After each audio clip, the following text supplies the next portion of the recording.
इसके अलावा इसमें से कुछ भी एग्जाम में नहीं आया है, केवल यही चीज एग्जाम में आई है और यही आप लगाने को बोलते नहीं हो। आप खुद क्वेश्चन प्रैक्टिस नहीं करोगे तब तक आप नहीं कर सकते, ये बात दिमाग में बिठा लो। 4 दिन आप स्कूल जाओ, ठीक है, बाकी 3 दिन छुट्टी मारो, बढ़िया। आखिरी के समय में भी अगर चलते हो, आखिरी के 2-3 महीने में भी वन शॉट देख के कर लेते हो तो भी अच्छी तरीके से सिलेबस कंप्लीट हो जाएगा। 99% बच्चों की क्लास 11th वेस्ट होती है, लेकिन इसके बाद भी बच्चे जेईई के एग्जाम क्रैक कर लेते हैं केवल क्लास 12th में सही तरीके से पढ़ के। और ये सही तरीका आज के इस वीडियो में आपको पता लगने वाला है। पिछले 2 साल के अंदर हजारों बच्चों को 1-to-1 मेंटोर करने के बाद मैंने चीज रियलाइज करी है कि क्लास 11th वेस्ट होने के बावजूद बहुत सारे स्टूडेंट्स क्लास 12th के अंदर ढंग से पढ़ के भी आईआईटी को क्रैक कर लेते हैं। और आप भी ये चीज कर सकते हो। जरूरत है एक राइट स्ट्रैटेजी की, एक सही डायरेक्शन में पढ़ने की, जो कि आज की इस वीडियो में आपको पता लगने वाला है। वीडियो को ध्यान से एंड तक सुनना, चैनल को सब्सक्राइब करके बेल आइकन को प्रेस कर लेना। और जितनी डेप्थ में आज आपको चीज पता लगने वाली है किसी और वीडियो में नहीं लगेगी, तो सुनते जाना। देखो सबसे पहली चीज क्या है, सबसे पहले डिस्कस करते हैं कि कौन से ऐसे चैप्टर्स हैं जो कि क्लास 11th के चैप्टर्स हैं जो क्लास 12th में यूज हो रहे होंगे, ठीक है। तो सबसे पहले फिजिक्स पर आ जाते हैं। देखो फिजिक्स में तो मोस्टली क्लास 11th का कोई भी चैप्टर ऐसा यूज नहीं हो रहा होता है क्लास 12th के अंदर, लेकिन फिर भी आपको बेसिक मैथ्स आनी चाहिए, वेक्टर समझ में आने चाहिए, वेक्टर एडिशन, वेक्टर सब्ट्रैक्शन, इतना तो आपको आना चाहिए काम, cross product, dot product, kinematics, basic idea आपको होना चाहिए काइनेमैटिक्स का, ठीक है। तीनों लॉज ऑफ मोशन आपको पता होना चाहिए, प्रोजेक्टाइल पता होना चाहिए, न्यूटन लॉज ऑफ मोशन थोड़ा बहुत यूज हो जाता है, बहुत ज्यादा नहीं कहूंगा। वर्क पावर एनर्जी में भी थोड़ा बहुत कंजर्वेशन ऑफ मोमेंटम वगैरह, कंजर्वेशन ऑफ एनर्जी वगैरह आपको पता होनी चाहिए। सेंटर ऑफ मास के अंदर बेसिक सेंटर ऑफ मास की जो कैलकुलेशन होती है ना कि यार मतलब अगर आपको मैंने एक सर्किट प्लेट दे दी या एक रिंग दे दी तो मेरे को इसका सेंटर ऑफ मास निकाल के दे दो, इतना बेसिक कैलकुलेशन आपको पता होना चाहिए। और रोटेशन के अंदर जिससे बच्चों को सबसे ज्यादा लगता है मोमेंट ऑफ इनर्शिया का कैलकुलेशन अगर आपको पता है तो you are good to go for your class 12th। अब बात कर लेते हैं चैप्टर जो कि आपको 12th के अंदर यूज हो सकते हैं केमिस्ट्री के। तो ऑब्वियसली अगर आपको फिजिकल स्टार्ट करनी है तो मोल कंसेप्ट तो आपको आना ही चाहिए, ठीक है। मोल कंसेप्ट एक ऐसा चैप्टर जो आपको पता होना चाहिए। केमिकल बॉन्डिंग एक ऐसा चैप्टर है जो कि आपको आना ही आना चाहिए, है ना। बाकी पीरियोडिक टेबल, अच्छा हाँ, चैनल को सब्सक्राइब करके बेल आइकन को प्रेस कर लो, क्योंकि इतने डेप्थ में कोई कहीं नहीं बताएगा चीजें, तो कर लो, क्योंकि आगे आने वाली वीडियोस में भी आपको ये सब चीजें पता लगने वाली है। रेडॉक्स क्लास 12th में यूज हो सकता है, ठीक है। और जीओसी ऑब्वियसली यूज होती है क्लास 12th के अंदर, ऑर्गेनिक स्टार्ट करोगे ऐसे मार दे में नॉमेनक्लेचर ये यूज होता है। इसके अलावा ऐसा किसी भी चैप्टर का इतना यूज क्लास 12th के अंदर नहीं होता है, ठीक है। अब बात कर लेते हैं मैथ्स के अंदर कौन से चैप्टर का यूज हो रहा होता है क्लास 12th के अंदर। तो सबसे पहले तो ट्रिग्नोमेट्री, बेसिक ट्रिग्नोमेट्री, बहुत डेप्थ में नहीं, बेसिक आपको आनी चाहिए। वेविकर मेथड आपको आना चाहिए, सेट्स बेसिक आपको आना चाहिए, रिलेशन एंड फंक्शन ये आपको आना चाहिए अच्छी तरीके से कैलकुलस को स्टार्ट करने के लिए। लीनियर इनइक्वालिटीज ये तो आपको वैसे भी, देखो लीनियर इनइक्वालिटी तो वेविकर मेथड बेसिक मैथ्स में आ जाता है, तो इतना तो आना ही चाहिए। लिमिट्स आनी चाहिए आपको, और एक इंट्रोडक्शन टू 3D वाला चैप्टर, क्योंकि आगे 12th में 3D आएगा तो उसमें आपको इंट्रोडक्शन टू 3D आपको पता होना चाहिए। अगर इतना काम आपने कर रखा है तो आप क्लास 12th में अच्छी तरीके से जा सकते हो। अगर नहीं कर रखा है, आपकी क्लास 12th अभी शुरू हो गई है, तो मैं आपको रिकमेंड करूंगा कि इन चैप्टर्स को आप वन शॉट से कंप्लीट कर लो। YouTube पे बहुत सारे 8 आवर्स के वन शॉट है, 8 आवर्स के वन शॉट से कंप्लीट कर लोगे तो एक बेसिक आइडिया लग जाएगा, जिससे आप अपनी क्लास 12 को शुरू कर सकते हो एटलीस्ट, ठीक है। क्लास 12 को शुरू करने में कोई प्रॉब्लम नहीं आएगी, राइट। बाकी हम लोगों ने आप लोग के लिए एक मेंटोरशिप लाइब्रेरी और एक यूट्यूब की कॉन्सेप्ट लाइब्रेरी बना रखी है, जहां पर यूट्यूब के जितने भी वीडियोस, पूरे यूट्यूब पे एजुकेशन वीडियोस पड़े हुए हैं, वो सब मिला के हम लोगों ने कॉन्सेप्ट लाइब्रेरी रेडी कर दी, जहां पर कॉन्सेप्ट लाइब्रेरी और नोट्स पड़े हुए हैं, और मेंटोरशिप लाइब्रेरी ऐड कर दी है जहां पर मेरे कुछ सेशंस पड़े हुए हैं। तो कोई भी जैसे अगर आपको एकेडमिक डाउट आता है तो मेंटोरशिप लाइब्रेरी रेफर कर सकते हो। कोई भी आपको अगर ऐसी चीज आती है कि भैया मेरे को सेंटर ऑफ मास में कंसेप्ट समझ में नहीं आ रहा है, तो आप कॉन्सेप्ट लाइब्रेरी रेफर कर सकते हो, कॉन्सेप्ट नोट्स वहां पे पड़े हुए हैं। इसका लिंक मैं आपको डिस्क्रिप्शन में दे दूंगा, आप वहां को अवेल कर सकते हो। आपका पूरे साल भर के लिए आपका यूट्यूब से डिस्ट्रैक्शन ऑलमोस्ट खत्म हो जाएगा। फिजिक्स की बात कर लेते हैं, ठीक है, वो उन चैप्टर्स में जो कि हाई वेटेज है। देखो आप सबसे पहले बात करते हैं मेंस में किस चैप्टर के क्वेश्चन आने ही आने हैं, ठीक, और एडवांस में किस चैप्टर के क्वेश्चन आने ही आने हैं। तो वो चैप्टर्स हमारे क्लास 11th के बहुत ज्यादा इंपॉर्टेंट हो जाते हैं, क्योंकि इन चैप्टर्स के अंदर अगर आप इन चैप्टर्स को कर लेते हो तो आप मेंस एडवांस लेवल पे काफी तक रेडी है, और आपका 11th बच जाएगी। अभी हम सारी बात 11th की कर रहे हैं, 12th की बात नहीं कर रहे हैं, ठीक है। तो देखो सबसे पहले तो ग्रेविटेशन, ठीक है, ग्रेविटेशन पहले तो भैया कि जितने भी चैप्टर्स मैंने वहां पीछे लिखे हुए थे वो तो इंपॉर्टेंट है ही, उसके बाद मैं बता रहा हूं। देखो ग्रेविटेशन से मेंस और एडवांस के अंदर आपको कंफर्म क्वेश्चन मिलने वाला है ना। तो ग्रेविटेशन के अंदर अगर आपने थ्योरी पढ़ रखी है ऑलरेडी तो क्वेश्चन प्रैक्टिस करके उसको टिक करके खत्म करो। फिर heat and thermodynamics Mains and Advance के अंदर कंफर्म क्वेश्चन आपको मिलने ही मिलने वाला है, और इजी क्वेश्चन मिलने वाला है, इसको मत छोड़ के जाना। डॉपलर इफेक्ट तो आपका वैसे कट ही गया है, एडवांस में पूछा जा सकता है। वर्क पावर एनर्जी से आपको कंफर्म क्वेश्चन मिलने ही वाला है मेंस के अंदर। सेंटर ऑफ मास वैसे भी इंपॉर्टेंट है, मैंने आपको यहां पर भी लिख के दिया था, ठीक है। और रोटेशन ये चीज आपकी इंपॉर्टेंट है, यहां से आपको सवाल मिलता ही मिलता है, राइट। सेंटर ऑफ मास को से डायरेक्टली नहीं मिलेगा, बट रोटेशन के साथ कंबाइन करके आपको मिल जाएगा। तो मेंस और एडवांस लेवल के लिए ये चैप्टर्स प्लस जो मैंने पिछले चैप्टर्स लिखे थे जहां पर आपको 12th स्टार्ट करने का मौका मिल जाएगा, उन चैप्टर्स को करके वो आप जरूर से कर लेना। अब बढ़ते हैं केमिस्ट्री के अंदर। देखो केमिस्ट्री के अंदर आप देखोगे इनऑर्गेनिक की अगर हम लोग बात करेंगे, जैसे चैप्टर से इनऑर्गेनिक है, ठीक है, तो ये तो कट ही गए आपके उससे मेन से, एडवांस के लिए इंपॉर्टेंट है खाली। पी ब्लॉक आपका आ रहा है, पी ब्लॉक डायरेक्टली एनसीईआरटी से रीड करके रख लो, क्लास 12 में काम आएगा। थर्मोडायनेमिक्स क्लास 12 में काम, मतलब क्लास 12 में भी काम आएगा। प्लस क्या है, थर्मोडायनेमिक्स वैसे भी इंपॉर्टेंट है जेई लेवल पे, है ना। इन्वायरमेंटल केमिस्ट्री तो आपका कट ही गया, right. Alkane, alkene and alkynes, ये चीज आपकी सुपर इंपॉर्टेंट है, इससे सवाल आपको मिलता ही मिलता है। और बाकी जितने भी चैप्टर्स मैंने आपको पहले लिखे थे वो आपके इंपॉर्टेंट है। तो जो चैप्टर पहले लिखे थे वो, और इसके अलावा पी ब्लॉक, थर्मोडायनेमिक्स और एल्केन, एल्कीन, एल्काइन, इससे ये आपके हाई वेटेज चैप्टर्स हैं, ये समझ के चल लीजिए। अब आगे बढ़ते हैं। मैथ के अंदर जितने चैप्टर्स मैंने स्टार्टिंग में लिखे थे वो, और क्वाड्रेटिक से देखो, क्वाड्रेटिक से 4 मार्क्स का सवाल एक मिलेगा ही मिलेगा, राइट। फिर उसके बाद सीक्वेंस एंड सीरीज से आपको 4 मार्क्स का सवाल मिलेगा ही मिलेगा। परम्यूटेशन कॉम्बिनेशन, प्रोबेबिलिटी के लिए भी बेसिक है जो आप क्लास 12 में पढ़ोगे, और ये इससे सवाल भी आपको मिलना ही मिलना है, राइट। फिर कोऑर्डिनेट्स, ऑब्वियसली यार कोऑर्डिनेट केमिस्ट्री तो आप, सॉरी कोऑर्डिनेट तो आप यहीं पर ही पढ़ते हो, है ना। तो कोऑर्डिनेट तो आप 12th में तो होती नहीं है, तो यहीं पर ही सारी खत्म हो जाती है, ठीक है। उसके बाद स्टैटिस्टिक्स, ये इंपॉर्टेंट है, बायनोमियल ये इंपॉर्टेंट है, इससे एक सवाल आपको मेंस में मिलना ही मिलना है इन दोनों से, राइट। तो अब मेन चीज पर आते हैं, क्या डिस्कशन था अभी सारे चैप्टर बताने का। जो मैंने चैप्टर आपको बताया कि वो क्लास 12 के लिए इंपॉर्टेंट है, क्लास 12 आप उसे स्टार्ट कर सकते हो। अगर उनमें से कोई चैप्टर रह रहा है तो यूट्यूब पे 8 आवर्स के वन शॉट देखिए, उसको खत्म कर लेना, ठीक है। सॉल्विंग चाहे नहा भी करो, मतलब कर लेना, सॉल्विंग समय मिले, बट 8 आवर के वन शॉट इसलिए देख लेना ताकि क्लास 12 शुरू कर पाओ, ठीक है। अब दूसरी चीज क्या है, ये जो चैप्टर्स हैं जो कि श्योर शॉट है, जिससे आपको सवाल बनाना ही बनाना है, इसके अंदर कोशिश करो कि आप पूरा एडवांस लेवल टच करो। एक चैप्टर उठा लो, जैसे मान लो मैंने क्वाड्रेटिक उठा लिया, ठीक है, इसको पूरा एडवांस लेवल टच करने की कोशिश करो। टच करने का तरीका क्या है वो भी मैं आगे डिस्कस करूंगा, ठीक है। इससे क्या होगा, आपके जो 11th के मोस्ट इंपॉर्टेंट चैप्टर्स हैं वो भी अगर ढंग से एडवांस लेवल पे पहुंच जाए, और 12th आपके एडवांस लेवल पे पहुंच जाए, तो आपको मात्र 40% से लेके 50% नंबर चाहिए होते हैं आपको 3 से 4,000 रैंक अंदर लाने के लिए एडवांस में, ठीक है। और मेंस के अंदर तो वैसे भी आप आखिरी के समय में भी अगर चलते हो, आखिरी के 2-3 महीने में भी वन शॉट देख दाख के कर लेते हो, तो भी अच्छी तरीके से सिलेबस कंप्लीट हो जाएगा, और 12th का वेटेज वहां पर भी ज्यादा होता है। तो बेसिकली कहने का मतलब क्या है, 11th के जो मोस्ट इंपॉर्टेंट चैप्टर मैंने आपको बताया, इसको ढंग से कंप्लीट कर लो, और जो 12th के चैप्टर्स हैं वो ढंग से कर लेते हो, तो 11th कोई बर्बाद नहीं हुई है, आप बिल्कुल सही ट्रैक पर हो। अब देखो, सबसे पहली चीज क्या है, जितना भी आपका बैकलॉग है, ठीक है, उसमें से जो मैंने अभी चैप्टर्स बताया इसको तो प्रायोरिटाइज कर देना है। मतलब लिस्ट बनाओगे अगर क्या ये चैप्टर्स बैकलॉग है, तो उसमें से जो चैप्टर्स मैंने आपको यहां पर दिखाए वो इंपॉर्टेंट है, उसको पहले कर लेना है। तो पहले चीज समझ लेना कि कोई लेक्चर का बैकलॉग अब कुछ नहीं होता है। ये नहीं कि मेरे लिमिट्स के 4 लेक्चर बचे हुए हैं, मेरे बायनॉर्मल के 5 बचे हैं, ये नहीं। अब सिर्फ और सिर्फ एक ही चीज है, वो है चैप्टर का बैकलॉग। और चैप्टर का बैकलॉग कैसे कवर करना है वो मैं आपको अभी तरीका आगे बताऊंगा। उससे पहले ये सुन लो कि अब हमें 12th के अंदर अगर एक चैप्टर को कंप्लीट करना है, तो उसके लिए एडवांस लेवल पे पहुंचने का रोड मैप क्या होगा। तो एक चैप्टर को अगर हमको कंप्लीट करना है 12th में, और 11th में भी मैं बताऊंगा भी बैकलॉग अगर कैसे कंप्लीट करना है, तो बैकलॉग कैसे कंप्लीट करेंगे, ठीक है। दोनों चीजें हमको कैसे लेकर चलनी है डिस्कस करते हैं। देखो, मान लो मैं कह रहा हूं कि आपका फिजिक्स और फिजिकल केमिस्ट्री एक सिमिलर नेचर के सब्जेक्ट्स हैं, तो अगर आपको 12th के अंदर एक चैप्टर एडवांस लेवल पे लेके जाना है, तो तरीका क्या है, आपको थ्योरी के लेक्चर देखने, वो तो देखोगे ऑब्वियसली, है ना। जितनी जल्दी देख सकते हो उतना जल्दी देखना। लाइव लेक्चर अवॉइड करना, 2x पे देखना चाहो 2x पे देख लेना। नोट मेकिंग में ये कर सकते हो कि या तो लेक्चर के नोट प्रिंट आउट निकाल लो, ठीक है, या फिर अगर नोट्स खुद भी बना रहे हो तो कोशिश करना कि शॉर्ट में चीजें लिख लो, क्योंकि मॉड्यूल में तो थ्योरी में सब चीजें मेंशन होती हैं। कोई किताब बनाने की जरूरत थोड़ी, 2000 पेज के नोट बना दिया आपने, उसकी जरूरत नहीं है, ठीक है। फिर एचसी वर्मा के कुछ सॉल्ड एग्जांपल्स आप लगा सकते हो। अब देखो, एचसी वर्मा के सॉल्ड एग्जांपल्स हो गए, या कुछ आपके मॉड्यूल्स हो गए, या कुछ आपको शॉर्ट नोट्स चाहिए, ये सारी चीजें हमने अपने टेलीग्राम पे कंप्लीटली फ्री में डाल रखी हैं। तो टेलीग्राम चैनल का मैं आपको लिंक डिस्क्रिप्शन में दे दूंगा, बाकी आप सर्च भी कर सकते हो, संकल्प जौहरी IIT जेई गैंग, ठीक है। इसको आप ज्वाइन कर लेना। इसके पिन मैसेज को चेक कर लेना, मैसेज पिन होगा ग्रुप में, उसको चेक कर लेना। अगर पिन मैसेज ना भी मिल रहा हो तो डिस्क्रिप्शन में चले जाना, वहीं पर ही लिंक पड़ी हुई है, आपको मिल जाएगा। तो कुछ नहीं करा आपने, ये लगा लिया, फिर आपने सॉल्व एग्जाम्पल लगाया एचसी वर्मा के। सॉल्व एग्जाम्पल एचसी वर्मा के अगर नहीं भी लगा रहे हो तो सॉल्विंग सेशन लगा लो, ठीक है। सॉल्विंग सेशन भी नहीं लगा रहे हो, लेक्चर में ऑलरेडी सर ने 25, 30, 40, 50 सवाल करा दिए, तो इसकी भी जरूरत नहीं है।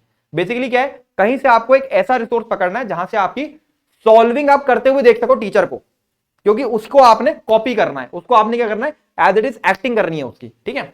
फिर आपने क्या करा, अच्छे क्वेश्चन लगाओ, तो अच्छे क्वेश्चन लगाओ मेंस के, 30-40 अच्छे क्वेश्चन लगाओ एडवांस के, ठीक है। उसके बाद प्रीवियस ईयर क्वेश्चन लगाने हैं आपको। प्रीवियस ईयर क्वेश्चन कौन से लगाने, समझ लो, 2021 से लेके 2023 या 24 के मेंस के, और 13 से 23 तक के एडवांस के, ठीक है।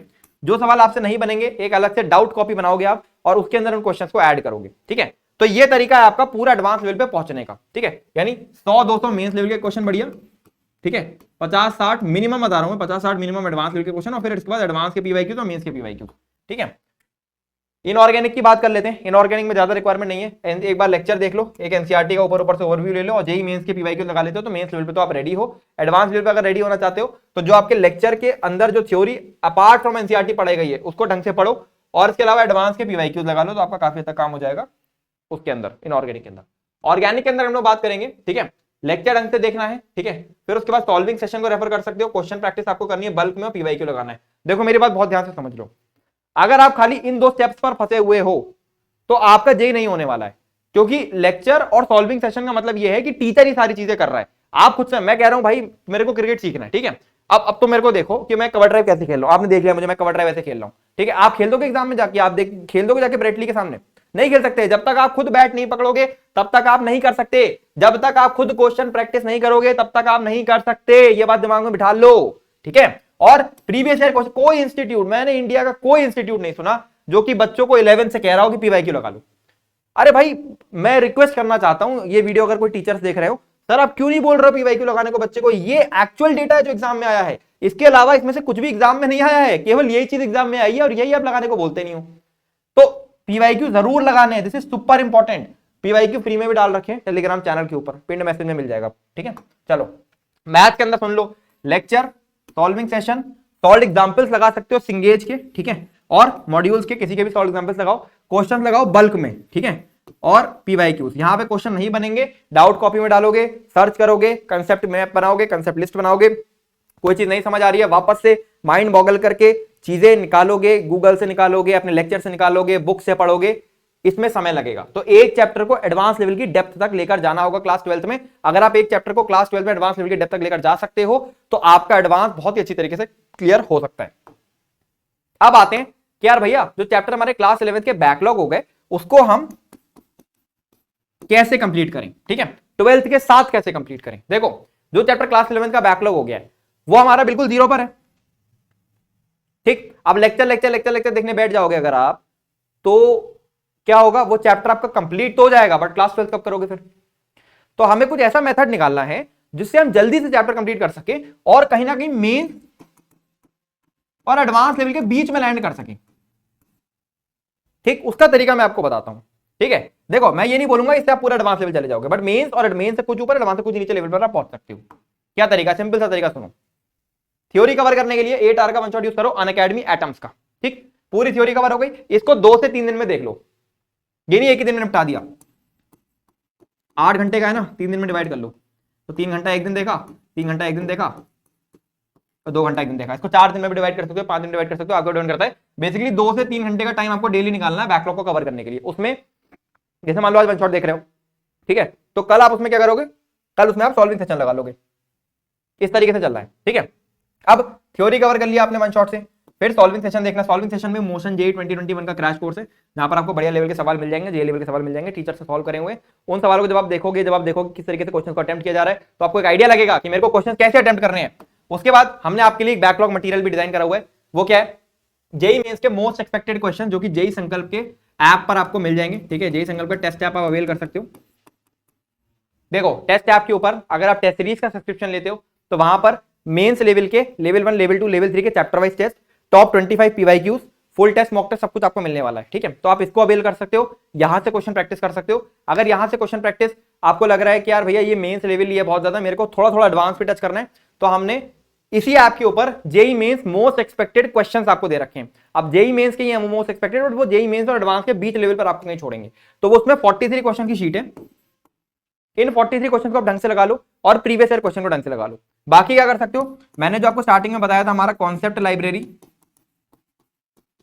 ठीक है, और मेंटरशिप लाइब्रेरी, इसको आप अवेल कर सकते हो, ठीक है। कोई भी कंसेप्ट मान लो नहीं क्लिक हो रहा है, कुछ की समझ में नहीं आ रही है, कॉन्सेप्ट लाइब्रेरी को डायरेक्टली रेफर करना, वहां पर कंसेप्ट वीडियोस पड़े हुए हैं पूरे यूट्यूब के, जितने भी बड़े बड़े टीचर्स हैं आपके, उन सबके वीडियो हमने एक जगह कंबाइन कर दिए हैं, तो वहां पे जाकर आप आराम से रेफर कर सकते हो। और अगर वीडियो नहीं रेफर करना है तो कॉन्सेप्ट नोट्स भी डाल रखे हैं हम लोगों ने, ताकि आप उसको ही खाली नोट्स पढ़ के चीज को समझ सकते हो। पीवाईक्यू लगाने, फिर मेंस के पीवाईक्यू लगा लेना 21, 22, 23 के, ठीक है। और अगर समय बचे तो एडवांस के लगा लेना, क्योंकि यार देखो ये हमारा बैकलॉग है, हम बैकलॉग कवर कर रहे हैं ना इसमें, तो समय बचे तो एडवांस के लगा लेना। तो ये चीज है। तो अभी आपको क्या करना है, जो हमने चैप्टर्स बताए थे आपको, जो मोस्ट इंपॉर्टेंट चैप्टर्स हैं आपके, ठीक है, उन चैप्टर्स के अंदर आप सबसे पहले अपने बैकलॉग को कवर करना शुरू करो। पैरेलली आप अपनी क्लास 12 स्टार्ट कर दो, 2 घंटे डेली बैकलॉग कवर करने को दो। 2 घंटा आज मैं वन शॉट देखूंगा, कल वन शॉट देखूंगा, परसों वन शॉट देखूंगा, चौथा वन शॉट देखूंगा, 4 दिन में वन शॉट पूरा हुआ मेरा एक, और 2 दिन में उसका सॉल्विंग सेशन, 1 दिन में उसकी सॉल्विंग। तो एक हफ्ते में मेरा एक चैप्टर कंप्लीट हो गया 2 घंटा डेली देते हुए। तो एक चैप्टर फिजिक्स का करा एक हफ्ते, अगले हफ्ते केमिस्ट्री का करा, उसके हफ्ते मैथ करा, संडे को ज्यादा टाइम मिल गया तो भैया एक चैप्टर थोड़ा सा हमने ज्यादा कंप्लीट कर लिया। तो इस तरीके से 5 चैप्टर अगर आप एक महीने में भी निपटा रहे हो तो आपको पहले मंथ में स्पीड मिल जाएगी। एक बार आपको स्पीड मिल गई, पिकअप मिल गया, उसके बाद आगे आने वाले समय में आप इस बैकलॉग आर को 3 घंटा बढ़ा सकते हो, 4 घंटा कर सकते हो। तो धीरे धीरे करके आपका बैकलॉग कवर होता जाएगा, है ना। अब देखो यार, टाइम टेबल की बात कर लेते हैं, स्कूल गोइंग स्टूडेंट्स के लिए भी और नॉन स्कूल गोइंग स्टूडेंट्स के लिए भी। देखो सबसे पहली चीज क्या है, स्कूल तो दिन में आपको, सॉरी हफ्ते में आपको 4 दिन जाना है। कोई स्कूल हो दुनिया का यार, भाई देखो अगर आप 4 दिन जा रहे हो, बात को समझना, आपका स्कूल मैं कह रहा हूं कि 6 दिन लग रहा है, 4 दिन आप जा ही रहे हो, ठीक है, तो आपका अटेंडेंस लगभग 66% चल रहा है, ठीक है। अब 66% अगर अटेंडेंस चल रहा है और आखिरी के दिनों में थोड़ा सा और चले जाओगे, 75 बन गया यार, क्यों डर रहे हो। तो 4 दिन आप स्कूल जाओ, ठीक है, बाकी 3 दिन छुट्टी मारो, बढ़िया। जो दिन आप स्कूल जाओगे उसका टाइम टेबल क्या होगा, जो दिन स्कूल आप नहीं जाओगे उसका टाइम टेबल क्या होगा, डिस्कस करते हैं। देखो जब हम स्कूल जा रहे हो, ठीक है, तो आपका स्कूल कितने बजे से, 7 बजे से लेके 1 बजे तक का स्कूल है, ठीक है। मैं कह रहा हूं 1 से 3 चलो आप सो भी लो लौट के आके, 4 बजे से आप पढ़ने बैठ सकते हो। 4 बजे से लेके हमारे पास चलो हम कह रहे हैं कि 11 बजे तक का टाइम है पढ़ने के लिए, ठीक है। तो आप क्या कर सकते हो, इस टाइम पे आप लेक्चर देख सकते हो 12th के, ठीक है। जो 2 घंटे का बैकलॉग आर था वो बैकलॉग आर भी इसी में इंक्लूड कर सकते हो, ठीक। और जो ये लेक्चर देखा, तो आपने जैसे मान लो मैं कह रहा हूं कि इसमें हम लोग ने 3 सब्जेक्ट के लेक्चर देख लिए, ठीक है। अब इसका जो होमवर्क मिला, सॉल्विंग मिली, सॉल्विंग बहुत जरूरी है, सॉल्विंग मेरा काम नहीं चलेगा, जो सॉल्विंग मिली वो आप क्या कर सकते हो, अगले दिन स्कूल ले जा सकते हो। तो 7 बजे से 1 बजे तक आप जो जा रहे हो, इसमें आप 2 घंटे का सॉल्विंग ले जाओ, 2 घंटा निकाल लो एक सब्जेक्ट का सॉल्विंग के लिए, यानी डीपीपी मॉड्यूल इसका सॉल्विंग आप स्कूल में ले जाओ, ठीक है। अब स्कूल में आपने सॉल्विंग कर ली 2 घंटा बैठ के, चलो अगर स्कूल में भी सॉल्विंग नहीं कर पा रहे हो तो थोड़ा सा टाइम और इसको खींच लो, इसको 3 बजा दो, 11 से 3 बजे तक का टाइम बना लो जहां पर क्वेश्चन सॉल्विंग करनी है। अगर स्कूल में बिल्कुल ही सॉल्विंग नहीं कर पा रहे हो, और स्कूल में सो लेना, ठीक है, स्कूल में सो जाना, क्या है कौन, चलो बेशरम तो बनना पड़ेगा यार थोड़ा तो, है ना, स्कूल में सो लेना, तो इस तरीके से चल सकते हो। तो इससे क्या हुआ, 4 बजे से 11 बजे वाले स्लॉट में आपका लेक्चर भी कंप्लीट हो गया और बैकलॉग आर भी कंप्लीट हो गया, है ना। और 1 बजे से लेके 3 बजे तक के वाले स्लॉट में तो आप स्कूल से आके सो लिए, और 7 बजे से 1 बजे तक आपका स्कूल चलता रहा, है ना। स्कूल में आप सो लिए अपना जाके, स्कूल में भाई ठीक है, रात में थोड़ा कम सो लिए, स्कूल में ज्यादा सो लिए, ये कर सकते हो। अब आ जाते हैं मेन चीज पर, जो आपके नॉन स्कूल गोइंग डेज होंगे, ठीक है, जिस स्कूल नहीं जा रहे उस दिन समझ लो सुबह 8 बजे से 2 बजे तक आप देखोगे लेक्चर, ठीक है। दोपहर को जाओगे सो, ठीक है, नैप लोगे दोपहर में, और फिर उसके बाद शाम को 6 बजे से लेके 11 बजे तक सॉल्विंग करोगे एटलीस्ट 2 सब्जेक्ट की। जैसे आज मान लो फिजिक्स केमिस्ट्री करी, तो कल केमिस्ट्री मैथ, फिर मैथ फिजिक्स। इससे क्या होगा, एक सब्जेक्ट 3 दिन में 2 बार आ गया, ठीक है। तो 6 बजे से 11 बजे तक हो गई सॉल्विंग, और 8 से 2 हो गए लेक्चर, और उसके बाद 12 बजे से लेके 2 बजे तक का टाइम बना लोगे, जो हो गया आपका बैकलॉग आर। 2 बजे आप सो जाना, फिर 8 बजे अपना उठ जाना, ठीक है। तो इस तरीके से चल सकते हो। आई होप ये चीज सबसे समझ में आ रही होगी, ठीक है। फाइनल चीज पे आते हैं, वो है रिवीजन। अब बच्चे देखो यार करते क्या है, रिवीजन के नाम पे क्या करते हैं कि भैया रिवीजन तो हमारा, हम ये समझते हैं कि यार बस नोट्स लेके बैठे रहो। अरे नहीं यार, देखो रिवीजन होता है 3 तरीके का। पहला होता है लेक्चर रिवीजन, ठीक है, जो आपने आज पढ़ा उसके ही लेक्चर को आपने रिवाइज कर लिया। उसका तरीका क्या है, एक कोरा कागज लेके बैठो, ठीक है, जो जो चीजें सर ने आज पढ़ाई थी वो पॉइंट्स में याद करके लिख दो, ये हो गया लेक्चर रिवीजन। उसके 15 मिनट लगेगा, बट वो आप रिकॉल करोगे तो चीज आपको दिमाग में बैठ जाएगी। दूसरा होता है कि कोई चैप्टर आपने बहुत दिनों पहले पढ़ा था, उसका रिवीजन करना है, तो उसके लिए ना उसके पहले शॉर्ट नोट्स को रेडी कर लो। अगर शॉर्ट नोट्स नहीं है आपके पास तो टेलीग्राम पे हमने दे रखे माइंड मैप्स वगैरह, माइंड मैप्स को प्रिंट आउट निकाल लेना, उसके अंदर 2-3 चीजें ऐड करके शॉर्ट नोट्स रेडी कर सकते हो। शॉर्ट नोट्स रेडी करोगे तो इस शॉर्ट नोट्स की रीडिंग लगाई, ठीक है, और 2021-22 के मेंस के पीवाईक्यू देखे और 2021-22 के एडवांस के पीवाईक्यू देखे, कैसे क्वेश्चन आ रहे हैं, काम खत्म, ठीक। तो ये हो गया आपका, कुछ चैप्टर हमने बहुत पहले पढ़ा था तो वो आप कैसे रिवाइज करोगे। तो शॉर्ट नोट्स का रीडिंग का टाइम 1 घंटा बना लो डेली का 1 घंटा या 15 मिनट का टाइम बना लो। 1 घंटा मतलब मान लो 1 घंटा या 30 मिनट का टाइम बना लो, जहां बैठ के अपने शॉर्ट नोट्स रीड करने हैं और बनाने भी हैं, ठीक है। आपके हर चैप्टर के शॉर्ट नोट्स रेडी रहेंगे ना, तो कोई चैप्टर बहुत पहले पढ़ा होगा तो वो चैप्टर भी आगे चल के आपको रिवाइज करना होगा, शॉर्ट नोट्स के थ्रू आप रिवाइज कर सकते हो। लेक्चर जो है उसके लिए रोज के रोज ये कोरा कागज मेथड को कहते हैं, इसको यूज कर सकते हो, ठीक है। तो ये तरीका है आपका। बाकी यार देखो यही बोलूंगा, सारी लिंक मैंने आपको डिस्क्रिप्शन में डाल दी है, और अपनी पढ़ाई यार चालू करते जाओ और लगे रहोगे ना तो हो जाएगा सिलेक्शन। कोई कठिन बात नहीं है, 1 साल कंसिस्टेंसी से अगर आप लगे रहे तो कोई मुश्किल बात नहीं है। लोग लग नहीं पाते हैं 1 साल। डिफिकल्ट चीज ये नहीं है कि भैया मेरे को अच्छी कोचिंग नहीं मिली, मेरे को अच्छा मटीरियल, ये सब आपको ऑनलाइन अवेलेबल है, सब अवेलेबल है। जो डिफिकल्ट चीज वो ये है, वो कंसिस्टेंसी है। और जो और टॉपर्स है ना, वो आप में और टॉपर्स में बस फर्क यही है कि टॉपर कंसिस्टेंट है, रोज 8 घंटे 10 घंटे 15 घंटे की पढ़ाई कर रहा है और आप नहीं कर रहे हो, सिंपल सी बात ये है, ठीक है, तो कमेंट सेक्शन में बताना कि आपको नेक्स्ट किस टॉपिक के ऊपर वीडियो चाहिए, उस टॉपिक के ऊपर वीडियो लेकर आ जाएंगे। और ऐसा डिटेल्ड एनालिसिस आपको कहीं और वैसे भी नहीं मिलने वाला है, तो चैनल को सब्सक्राइब करके बेल आइकन को प्रेस कर लो और अपनी पढ़ाई अच्छे से करते जाओ। आई होप हर एक स्टूडेंट जो कि इस चैनल से जुड़ा हुआ है उसको नेक्स्ट ईयर एक बहुत ही बेहतरीन कॉलेज के अंदर एडमिशन मिले। This is all from my side, Sangal Johri signing of.